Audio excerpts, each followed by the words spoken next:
Well, I'm looking at the hunting of the Snark. This poem was published in 1874,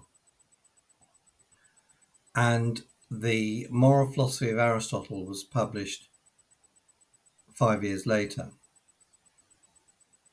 It's not possible to therefore claim that the Snark poem is in any way referring to the moral philosophy of Aristotle. However, Schiller, that is Ferdinand Schiller, studied the moral philosophy of Aristotle because he studied the Nicomachean Ethics, and he attended lectures given by Spooner, one of the authors of the moral philosophy of Aristotle, because he was an undergraduate at Balliol, and Spooner, who taught at New College, had an arrangement whereby New College dons would teach students at Balliol in their specialist areas, and Spooner's specialist area included the ethics. So I suppose it's fair to claim that Schiller was very much influenced by the teaching on Aristotle that would eventually appear in the moral philosophy of Aristotle.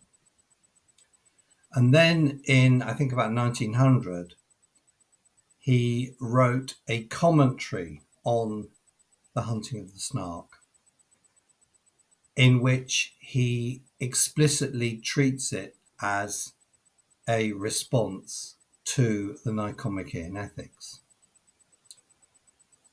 And therefore, I think it's quite a useful way to understand how the moral philosophy of Aristotle was received in 19th century Oxford by the brightest students. Schiller was a very bright student. He had a very successful career as a philosopher in his own right. And in the poem, The Hunting of the Snark, a number of characters are all roped in to hunt down the snark, rather in the same way that various people were roped in to help finish the project of translating the ethics. Bear in mind that the ethics, as described in Hatch's words in the moral philosophy of Aristotle, is entirely about the summum bonum. In the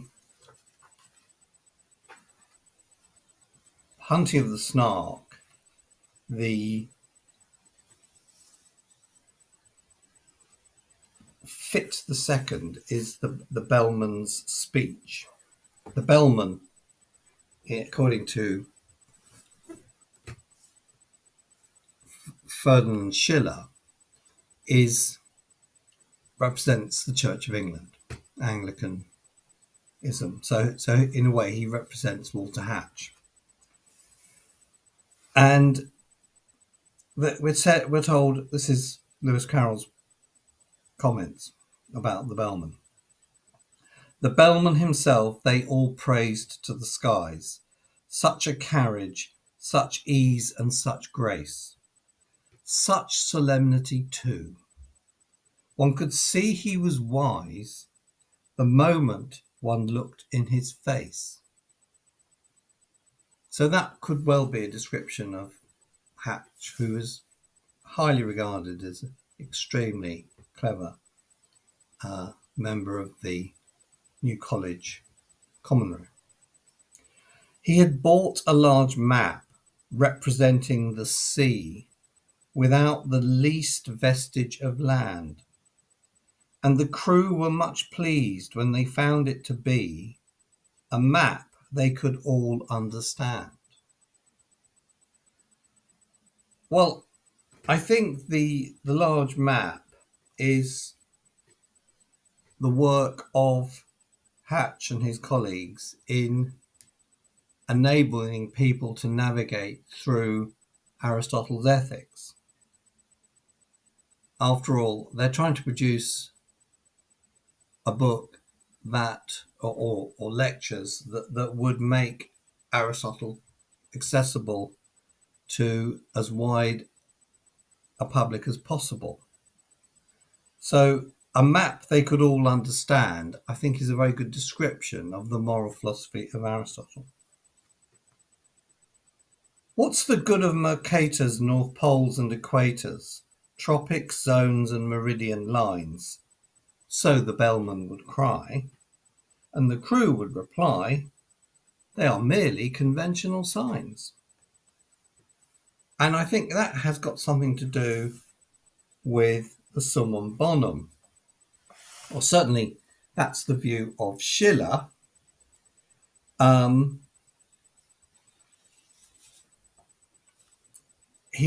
actually says in his commentary that the bellman's map is a description of the summum bonum.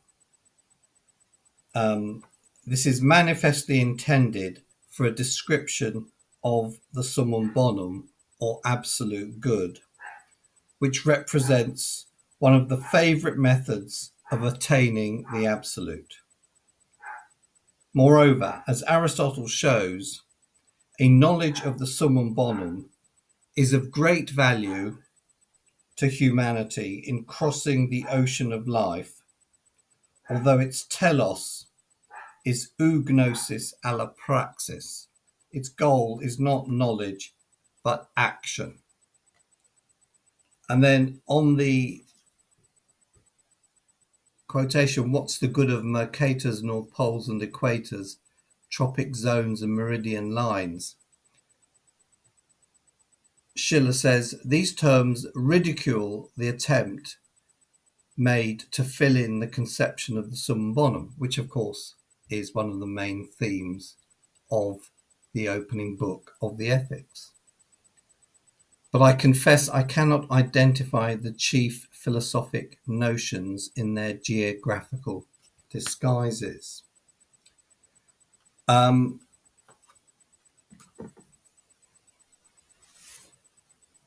So to sum up, I think what Schiller is claiming is that Lewis Carroll is satirizing the activities of Hatch and Co. By portraying them as the crew of the ship hunting the Snark, because the Snark is in some way related to the absolute, in the context of Victorian Oxford, the Hegelian absolute, and the summum bonum has got a very important connection with the absolute under that description. I'll just finish off with a little quotation from the biography of Schiller in the Oxford Dictionary of National Biography.